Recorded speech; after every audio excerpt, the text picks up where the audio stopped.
Hello বন্ধুরা, সবাই কেমন আছো? আশা করছি সবাই ভালো আছো। আমিও খুব খুব খুব ভালো আছি। তো গরমে তো পেপসি কার না ভালো লাগে বলো? আমার তো খুবই ভালো লাগে। আর তোমাদের? আর ওই যে দেখতে পাচ্ছ, ওই যে ওটা আমার হচ্ছে রাজা দাদার বাড়ি, মানে আমার ঘন্টা দাদার বাড়ি। তো পেপসি খেতে খেতে খেতে চললাম ছাদে। যা গরম লাগছে, সারাদিন ঘর থেকে থেকে বোর লাগছে, তাই ভাবলাম যে একটু ছাদের থেকে হেঁটে আসি। ও মা, ছাদে এসে দেখছি যা রোদ, এর থেকেও আমার ঘরই বেটার।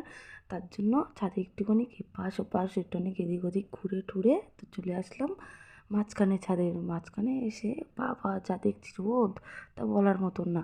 তারপরে দেখতে পাচ্ছ ওই যে ওইদিকে আমাদের রেল লাইন, মানে বনগাঁর দিকে যায়। ওই হ্যাঁ হ্যাঁ, ওইদিকে। তারপর একটু রোদ মামাকে টাটা বাই বাই বলে নিচের দিকে যাই। নিচের দিকে যেতে যেতে গিয়ে দেখছি অনেক দিন পর খেয়াল এসছে এই যে আমাদের কাজটা। কী কাজ গেস করো তো বন্ধুরা, গেস করো গেস করো। এটা আমার বলে দিদি দিয়েছে। আর রসমালাই কার না ভালো লাগে বলো খেতে?